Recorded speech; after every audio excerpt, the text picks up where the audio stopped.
मलाकी 3 ओवी 13 ते 18.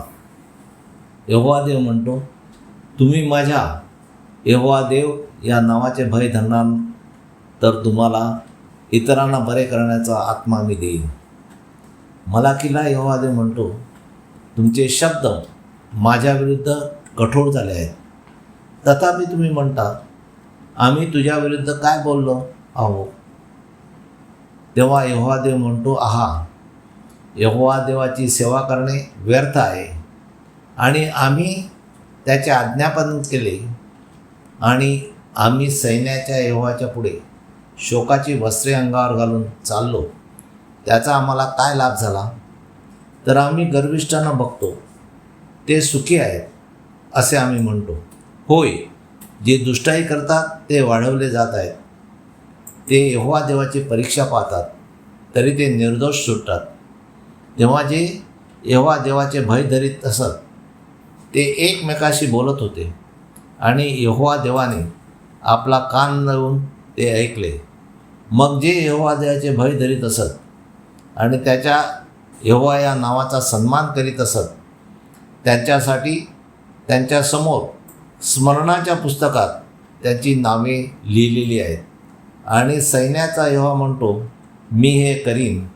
त्या दिवशी ते माझे खाजगीतले धन होतील. आणि जसा कोणी आपला बाप, आपली सेवा करणारा, आपला मुलगा याच्यावर दया करीत असतो, तसा मी त्याच्यावर दया करीन. आणि तुम्ही परत याल, त्यावेळी तुम्हाला न्यायी व दुष्ट याच्यातला भेद, म्हणजे जो यहोवा देवाची सेवा करतो व जो करीत नाही त्याच्यातला भेद तुमच्या लक्षात येईल. मलाकी 4 ओवी 1 ते 4. यहोवा देव दुष्टाचा नाश करील व सद्भक्तास प्रतिफळ देईल. यहोवा देव म्हणतो, पहा, शेवटचा न्याय करण्याचा दिवस येत आहे.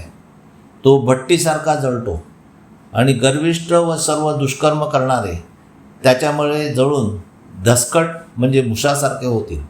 आणि जो तो दिवस येत आहे तो त्या सर्वांना असे जाळील की तो त्यांच्यासाठी मूळ किंवा फांदी राहू देणार नाही, असे सैन्याचा यहोवा म्हणतो.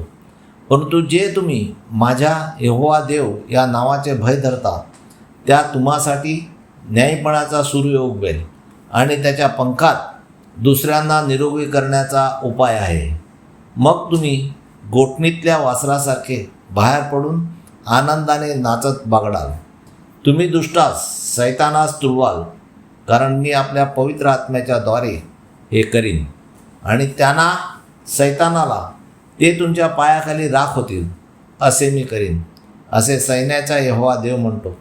आणि यहोवा देव म्हणतो, मोशे जो माझा सेवक, त्याला होरेबात सर्व इस्रायलासाठी व सर्व मानवजातीसाठी जे नियमशास्त्र मी आज्ञापिले ते हे की न्याय व नियम ही तुम्ही आठवा व त्याचे पालन करा, तरच तुमचा उद्धार होईल. म्हणजेच यहोवा देव म्हणतो, जर तुम्ही माझ्या नावाची स्तुती आराधना केली नाही तर तुमचे सर्व खानदान मी जळून नाश करीन. म्हणून आपण यहोवा देवाच्या व येशू ख्रिस्ताच्या पहिल्या आज्ञेप्रमाणे एकच यहोवा देवाला भजूया, म्हणजे यहोवा देव आपले व आपल्या खानदानाचे रक्षण करेल. हालेलुया, आमेन. यहोवा देवाचा सेवक Anthony John Pereira builder. Praise God.